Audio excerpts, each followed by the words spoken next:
Okay, besties, buckle in, this episode is already unhinged and we haven't even hit minute 10. We're starting off with identity debates, messy assumptions, bilingual arguments, and a throuple that's hanging on by the last strap of a suitcase. From "Are you trans?" to "Are you even in a relationship?" The questions are personal, the answers are heated, and the side eyes are international. It's giving therapy? And never heard of her. Let's recap the wreckage, shall we? Unbelievable. Unbelievable. It's very easy, honey. You need respect. I'm not You your need honey. respect. And also, I never called you trans. I asked your girlfriend if you were, because we were talking on a personal level. And she took it personal, and you have to respect her feelings. You know what? Because you told her, and I asked you not to. I'm because not I didn't gonna want to hide hurt that feelings. from her. Come on. I literally asked a question, and I'm so upset that this is even a topic. Tú me ofendiste, tú hiciste cosas, mensajes atrás de mí. I did not disrespect you. Shut up.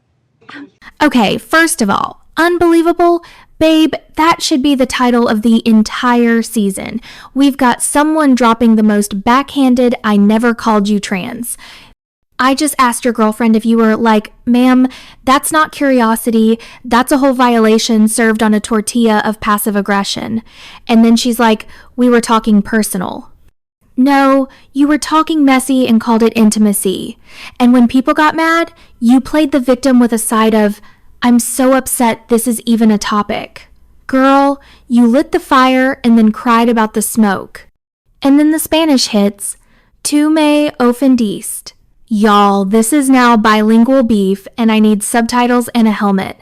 That "shut up" at the end, honestly, deserved. You shut up, honey. You're so offended by a question. I think if I was wondering if somebody is trans, I'll keep the to myself.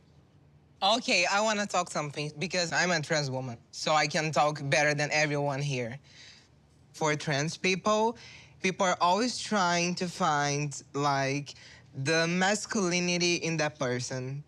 For me, that means, like, oh, trans people look like men. It's not, like, woman enough. It's not feminine enough. So that's, like, quite a weird, like, comment. But do you think that was a rude question for Shekinah to ask Ameni?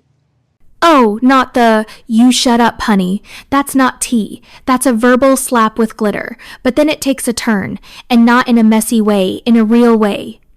We've got a trans woman stepping in like, "I'm trans, so I'm gonna speak for my people."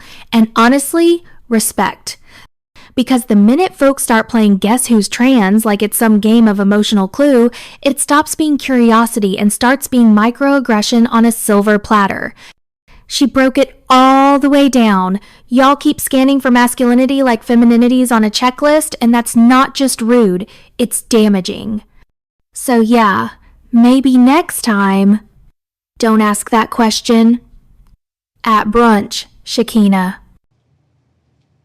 I don't think that was a rude question, but I don't know, like, I don't know why I don't you're feel like it was a trying. necessary question. Yeah. Exactly. And this is the point. Okay, let's everybody take a breath and put this debate behind us so we can get back to talking about Ani, Matt, and Ameni. In the midst of the group's confusion and hurt feelings, Matt reached out to his friend Eric, who has also been in a polyamorous relationship.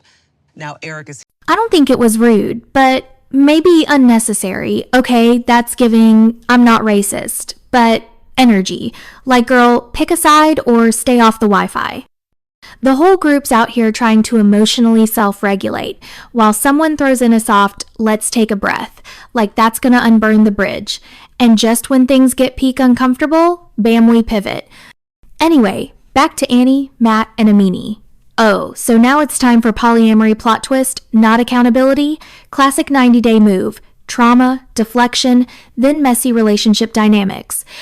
Sprinkle confusion, stir with a side of side eyes. here to share his perspective on the group. Please welcome Matt's friend, Eric. What a cult they are. How are you? Good, man.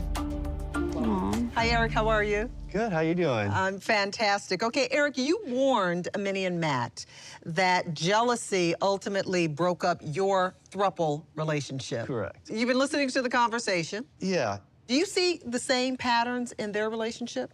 You know, you're not having sex with Ani, which is interesting, you know, because usually in a throuple, everybody's engaged. So you might have some jealousy and problems there. You know, just can't be Matt having all the fun with the two girls. You know, the girls got to have fun with the girls. And Amani, you're into her, but is she into you that way? Not Eric walking in like, "Hi everyone, I'm here to destabilize the vibe with facts and zero filter." The man called it a cult before even sitting down iconic. He straight up aired out the group's throuple tea like it was couples therapy on live television. "You're not sleeping with Annie and y'all are engaged?" Sir, that's not a question, that's a televised red flag. And then he drops the ultimate throuple mic drop. Matt can't be the only one having fun. The girls gotta be into each other too. And then, bam! You're into Annie, but is she into you though? Whew! That wasn't a question, that was a romantic audit. And that's all that goes through my head. Amani, siento que no has tenido a lo mejor el tiempo para darme ese espacio de intimidad conmigo. I know I'm very busy in my schedule, but we're gonna have sex this weekend. I'll fly out, okay? Being in a throuple is complicated and it's hard. Do you think it's worth it? For me, I think so. I promised myself to like always be true to myself and at least give this a try. Okay, but we're hearing now that you and Ani aren't having sex alone, and we know you've had some pretty explosive fights. So Matt's sitting there like, "I just want intimacy with Amani." And she's like, "I'm booked, but let's pencil in sex this weekend, flights included." Babe, that's not romantic, that's logistics with benefits. And then she hits us with the classic throuple line, "It's hard, but I want to give it a try." Meanwhile, the rest of the group's like, "Y'all ain't even having solo time and the fights have been nuclear, so..." Worth it?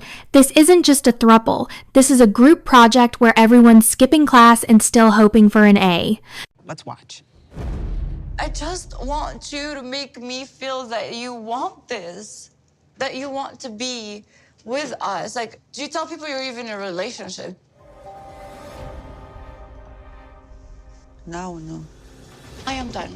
Honey, this is ridiculous. Like, you can't turn her to a housewife. Matt really trying here, like, just make me feel wanted, and girls giving him vague energy like a slow text reply. Then boom, do you even tell people you're in a relationship? Babe, that's not a question, that's an emotional subpoena. And before we can even unpack the silence, someone throws in the nuclear level shade, "I'm done, honey, you can't turn her into a housewife." Oh? We went from let's communicate to drag her whole lifestyle in 0.3 seconds. This isn't just throuple tension. This is full character assassination served with a side of slut-shaming. That's what's going on. You're used to controlling men left and right at your job with your little dances. I don't get controlled. I see through your bull, okay?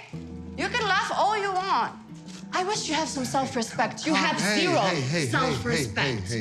At least I have some self-respect. When I was poor, I never danced for money. I'd rather be homeless than to do that. When I'm not paying, don't work for you. That's what's going on. You don't like to be told no. All right, I'm not going to be able to stop this. You're thinking, oh, I am the queen. No, with me, no. You act like that when I'm paying, but when I'm not paying, it's like, oh, I'm controlling because it's not going. You are crazy. You're crazy. Bipolar bitch. Oh, we are deep in the mess now, honey. It starts with your little dances, aka code for shaming her Job, and escalates faster than a Black Friday sale fight. He's out here accusing her of manipulating men, and she claps back like, "At least I have self-respect, sir. That's rich coming from someone weaponizing classism and calling it moral high ground." Then he hits her with, "I'd rather be homeless than dance for money. Okay, Shakespeare, calm down." And just when we think we've reached peak petty, he drops the most tired, toxic line of all, bipolar bitch. Congratulations, sir, you didn't just lose the argument, you lost the room, burned. And if you thought that was chaotico, honey, you haven't even seen the second wave. The throuple tensions are only heating up, we've got more dinner table breakdowns coming, and possibly the most savage I'd rather be homeless monologue ever captured on cable television. Who's walking away with dignity? Who's getting dragged in HD? Stick around for part 2 because the receipts are printing and the mess is aging like expired milk.